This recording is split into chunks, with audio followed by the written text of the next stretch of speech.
What is happening, my gurus? Happy 2022, happy new year, happy everything. And I hope that for all of us, we can all enjoy a massively lunar and super green new year. And I hope everybody had a good time and a good party over the New Year's Eve period. Obviously, we had some breakdowns on the charts, to say the least. I was following the breakdowns. I was following what was going on in the chart throughout sort of the New Year's period from about the 29th until about the second, where we had quite a severe breakdown in the price. I think it was looking pretty bullish until then.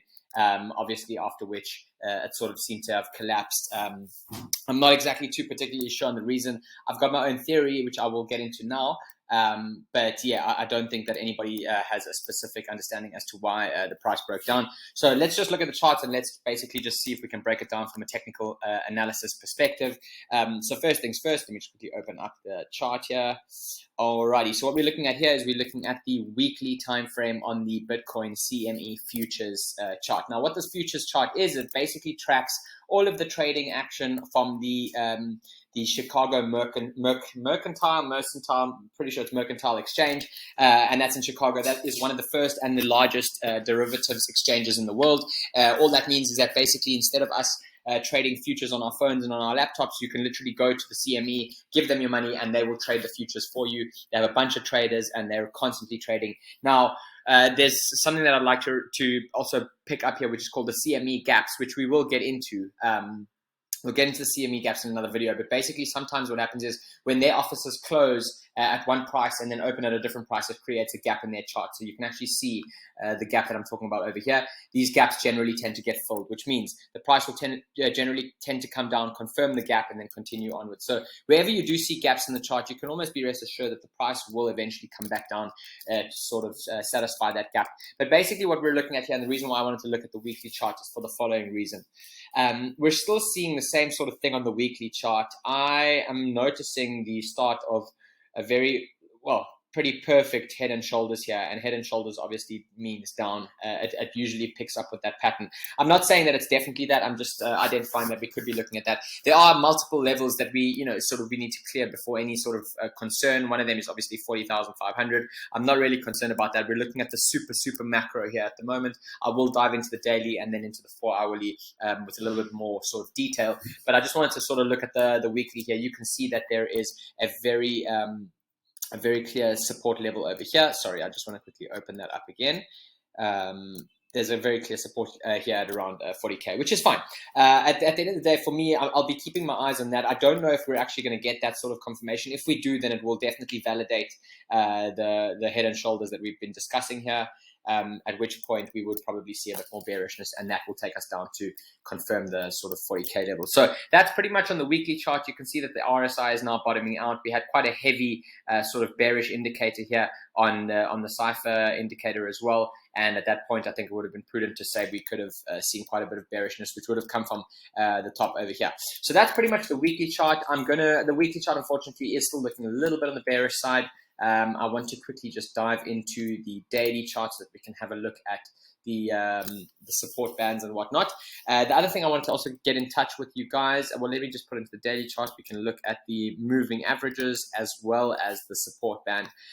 Support band, I'm going to turn it on quickly. Let's just have a look and see where we're at. So now you can see, obviously, it works a little bit better on the weekly charts, but it's all still pretty much the same thing. You can see that we're basically well under the chart, well under the support band, and we really, if we want to sort of experience any sort of bullishness within Q1, we're going to have to come above this band, turn the band into support, and then go back up here to test the top yellow trend line, which I will get into now as well. But basically that's the support band at the moment. That's the way that the band is looking. Let's just open it up. We can get a more of a clearer sort of view and understanding here. And basically the way that it's looking is that I don't see us coming up for at least the near future. I'm going to get into what the possible scenarios here could potentially be for us moving forward, especially now that we're in January. We're in the Q1 that we've been talking about the whole time. So I'm going to turn off the bull market support band, and I'm going to turn on the moving averages as well.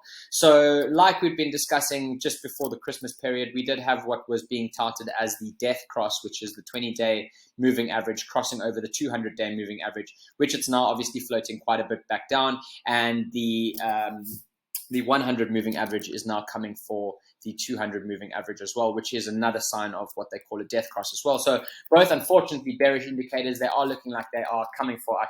Unfortunately, there's not much we can do about those other than to be prepared and just sort of deal with it as it comes. I don't think that this is a long-term bearish situation. I think that the market is being extenuated and that the retail traders are being absolutely taken to the cleaners here and being pushed to the limit so that they can be forced to sell. Remember, the game and the aim of this game is to force the retail to sell their Bitcoin. There simply isn't enough Bitcoin for all the rich people to go for all the rich people to have a Bitcoin, and this is now the strong move to get Bitcoin into the hands of the institutions, the banks, and the very wealthy, so that they can retain some sort of control over the market.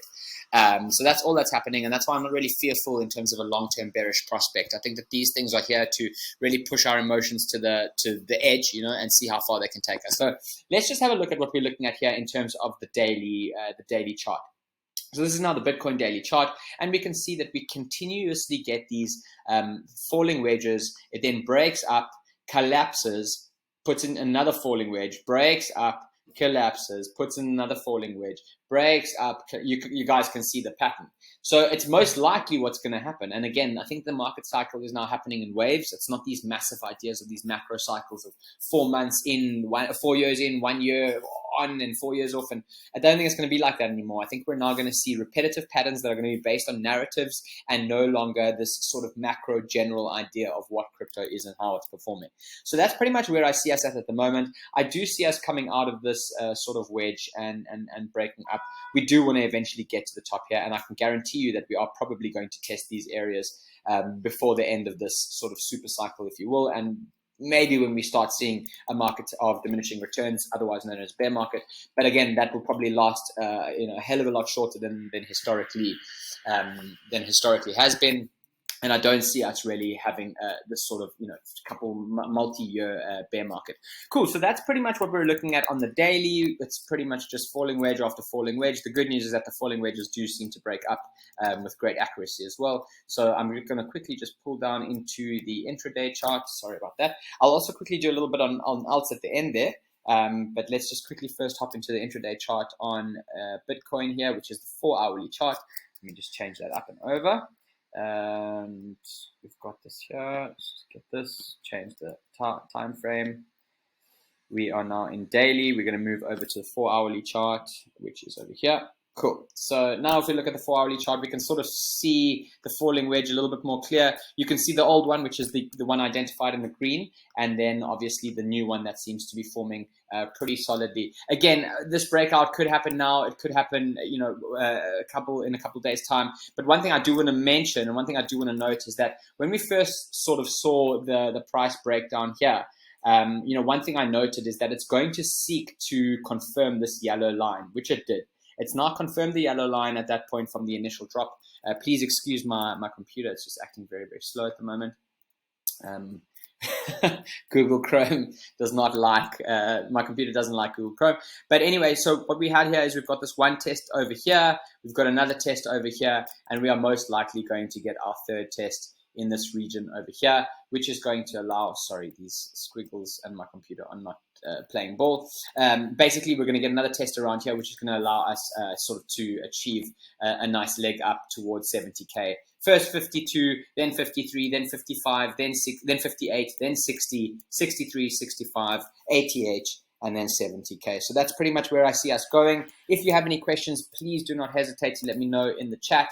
Of course, now we're back in action. We're back on the dailies. I'm going to be providing daily updates as always. And if you guys have any questions, let me know. I will be starting to cover alts a little bit more seriously as well, and also from a narrative perspective, just so that everybody can start wrapping their heads around what a narrative is, why narratives, and which ones are obviously going to be the best to sort of pick and play. So yeah, let me know if you guys have any questions. Otherwise, have a fantastic day, and I wish you all an epic lunar green new year. Cheers, guys.